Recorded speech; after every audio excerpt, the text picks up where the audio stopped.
할렐루야. 오늘도 이 새벽을 깨워 주의 전에 나오신 성도 여러분에게 주님의 귀한 은혜가 가득 넘쳐나길 주님의 이름 간절히 소망합니다. 새벽을 깨워서 나온다는 것이 쉽지 않다라는 것을 더욱더 깨닫고 있는 요즘입니다. 쉽지 않더라고요. 새벽을 깨워서 나오려고 노력해야지 하면서도 쉽지 않은데 이렇게 새벽을 깨워서 나온 여러분들의 모습을 보면서 제가 더 은혜를 받고 또 주의 말씀을 잘 전할 수 있을 것 같습니다. 여러분, 우리는요 때로 내가 온전한 복음을 알고 있다라고 착각하는 경우가 있습니다. 내가 알고 있는 것이 온전한 복음이라고 착각할 수 있다는 거죠. 그렇다면요, 이 온전한 복음인지 아닌지 또 어떻게 구별할 수 있을까요? 오늘 말씀을 통해서 내가 알고 있는 것이 온전한 복음인지 아닌지에 대해서 구별할 수 있는 그런 방법을 알게 되고, 또 내 자신을 체크해 보면서 온전한 복음을 알기 위해서 더욱더 노력해 보는 그런 귀한 시간이 되길 주님의 이름으로 간절히 소망합니다. 오늘 말씀을 우리가 함께 나누게 되는데요, 말씀을 보게 되면요, 아볼로라 하는 사람이 등장하고 있습니다. 이 말씀에서 이 아볼로에 대해서 어떻게 소개하고 있는지 첫 24절부터 나와 있는데요, 첫 번째는요, 유대인이라고 합니다. 그리고 언변이 좋다라고 하고 있고, 성경에 능통한 자라고 소개하고 있습니다. 더 나아가서요, 일찍이 주의 도를 배운 사람이면서 예수에 관한 것을 열심히 말하고 가르친다라고 소개하고 있습니다. 이 부분까지 보게 되면요, 이 아볼로란 사람은 정말 그리스도인으로서 정말 완벽하게 갖춰진 모습이라고 할 수 있습니다. 그런데요, 본문 말씀 25절 끝부분에 보니까요, 이렇게 나와 있습니다. 요한의 세례만 알따름이라. 쉽게 말하면요, 어떻게 보면은 반쪽짜리 복음을 알고 있다라고 할 수 있다라는 거죠. 예수님을 가르친다라고 하면서 요한의 세례까지만 알고 있었다라는 겁니다. 이런 상황에서 아볼로는요, 회당에서 똑같이 그냥 담대히 말하며 열심히 복음을 전하고 있었습니다. 이때에 브리스길라와 아굴라가 등장하게 되면서 이 아볼로의 이야기를 듣게 되었는데요, 그리고 이 이야기를 듣고 나니 뭔가 부족하다라는 것을 느꼈던 것 같습니다. 그래서 이 브리스길라와 아굴라가 이 아볼로를 불러서 이제 하나님의 도를 더 정확하게 풀어서 가르쳐 줬다라고 이야기하고 있습니다. 그러니까 이 브리스길라와 아굴라의 이야기를 듣고 아볼로는 더욱더 이제 요한의 세례까지만 알고 있었던 아볼로가 이제 진정한 온전한 복음에 대해서 확실하게 알게 되었다라는 거죠. 그래서 이 아볼로는 그 마음을 가지고 아가야 지역으로 가게 돼서 말씀을 전하니까 더욱더 아주 강력하게 유대인들을 설득할 수 있었던, 또 그러한 복음을 전하게 되었던 말씀의 내용이 바로 우리가 오늘 나눈 말씀의 내용입니다. 여기서 우리가 알 수 있는 것은 바로 무엇이냐면요, 겸손함이라는 건데요, 이 겸손함이 있다고 하면 온전한 복음을 더욱더 깨달을 수 있다라는 것을 가르쳐주고 있다라는 겁니다. 왜냐하면요, 브리스길라와 아굴라는요, 이 아볼로보다 어떻게 보면 사회적 지위가 낮았던 그런 부부였습니다. 그런데 아볼로는 이 브리스길라와 아굴라의 이야기를 들었다라는 것 자체가, 사회적 지위가 낮은 사람한테 그런 이야기를 들었음에도 불구하고 그것을 받아들일 수 있었다라는 것은 이 아볼로에게서는 겸손함이 있었기 때문이라는 거죠. 사회적 지위가 높은 사람이 사회적 지위가 낮은 사람의 말을 듣는 것은요, 쉽지 않다라는 것은 우리가 너무나도 잘 알고 있습니다.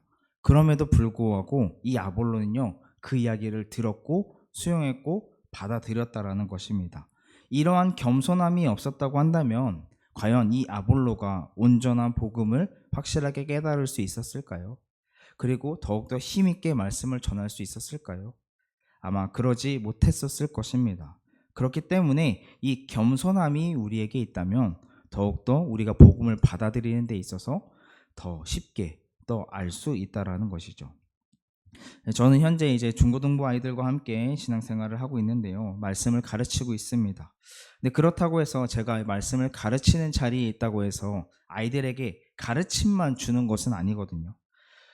정말 이 아이들에게 사랑을 주려고, 하나님의 사랑을 알게 해주려고 노력을 하고 많이 힘을 쓰고 있지만, 그러다 보면요, 오히려 이 아이들을 통해서 제가 더 배움을 느낄 수 있고, 그 아이들을 통해서 제가 더 뭔가 더 하나님의 사랑을 더욱더 느낄 수 있다라는 거죠. 분명히 제가 아이들에게 그 하나님의 사랑을 채워줘야 하고 가르쳐줘야 하는 입장이지만, 그 배움을 받아야 하는 아이들을 통해서도 제가 더 가르침을 받을 수 있다라는 것입니다. 온전한 복음이 무엇인지 아이들을 통해서도 제가 느낄 수 있고 배울 수 있다라는 것이죠. 그렇게 하나님의 사랑을 깨닫게 되면서 제가 알고 있는 하나님의 복음, 예수님 복음이 더욱더 온전해져 갈 수 있다라는 것을 느낄 수 있다라는 겁니다. 그럴 수 있는 것은요, 이 아이들을 사랑하는 마음뿐만 아니라 저에게도 그런 겸손함을 가지고 있어야지만이 가능하다라는 것을 말씀드리는 것이죠. 그러니까 우리들도 마찬가지로 그러한 겸손함을 가지고 우리가 온전한 복음을 향해서 나가기 위해서 그렇게 노력을 해야 한다라는 것입니다. 그래서 우리가 늘 그 겸손함을 가지고 살아가면서 온전한 복음을 가지고 살아갈 수 있는 그런 귀한 여러분과 제가 되길 주님의 이름으로 간절히 소망합니다.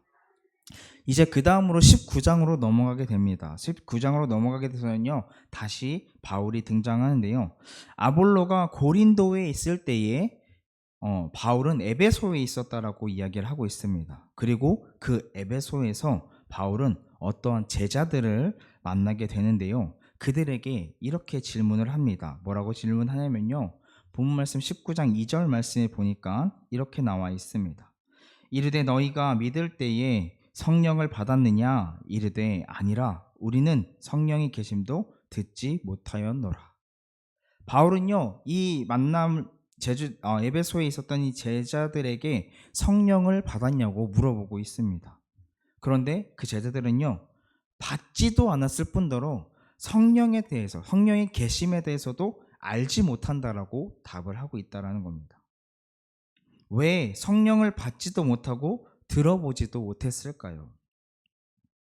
이것을 알기 위해서 바울은 어떠한 세례를, 무슨 세례를 받았냐고 물어보게 됩니다. 그랬더니 요한의 세례를 받았다라고 이들이 대답을 하고 있다라는 거죠.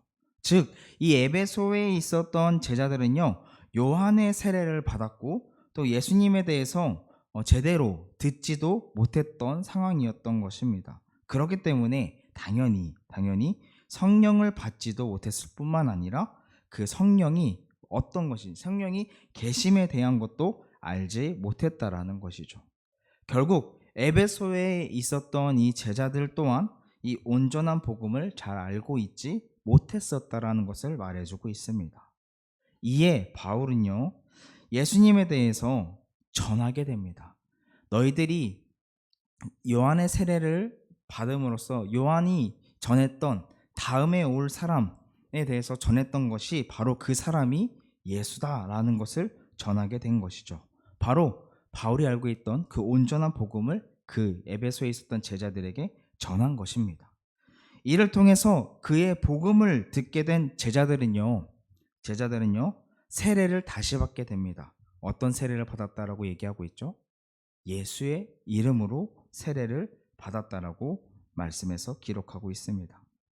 예수님의 이름으로 세례를 받게 된 이 제자들은 드디어 성령의 계심에 대한 것도 깨닫게 되고 온전한 복음에 대해서도 알게 되면서 성령이 이들에게 임했다라고 표현하고 있는데요. 성령의 능력으로 이들은 방언도 하게 되고 예언도 하게 되는 그러한 현상이 일어나게 되었다라는 것입니다.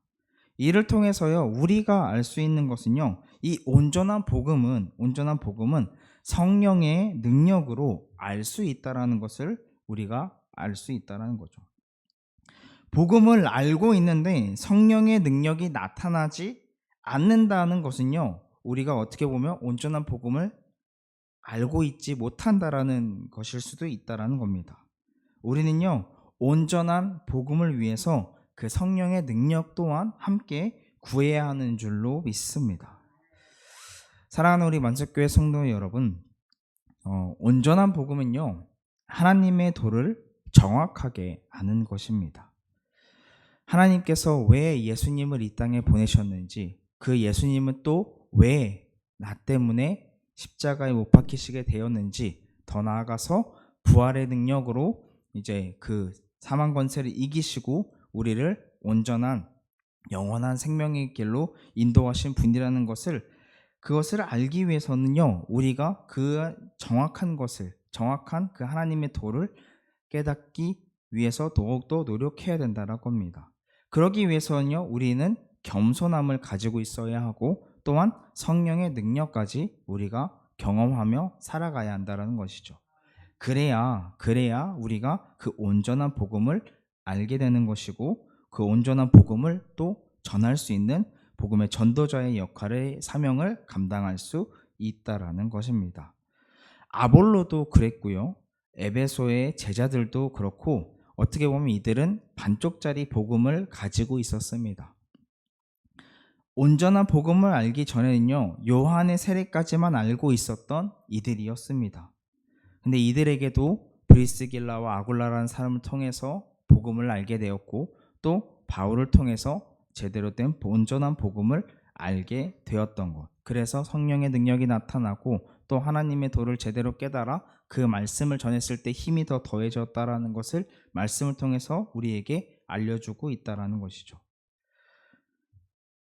겸손함으로 성령의 능력으로 그 온전한 복음을 깨달아 알게 되고, 나만 아는 것을 넘어서서 다른 사람에게 또 전해줌으로써 우리가 그러한 진정한 복음의 전도자의 역할을 감당해야 하는 것이 바로 우리의 사명인 줄 믿습니다. 오늘 하루를 살아가면서 이 온전한 복음을 알아가기에 더욱더 힘쓰는 귀한 하루가 되길 바라고, 겸손함으로 그 성령의 능력으로 오늘 하루를 살아가시는 여러분과 제가 되길 주님의 이름으로 간절히 소망합니다. 더 나아가서요, 오늘뿐만 아니라 날마다 그 주님이 주신 그 은혜를 경험하며 주의 복음으로 말미암아 진정한 그리스도의 삶을 살아가는 여러분과 제가 되길 주님의 이름으로 간절히 소망합니다. 기도하겠습니다.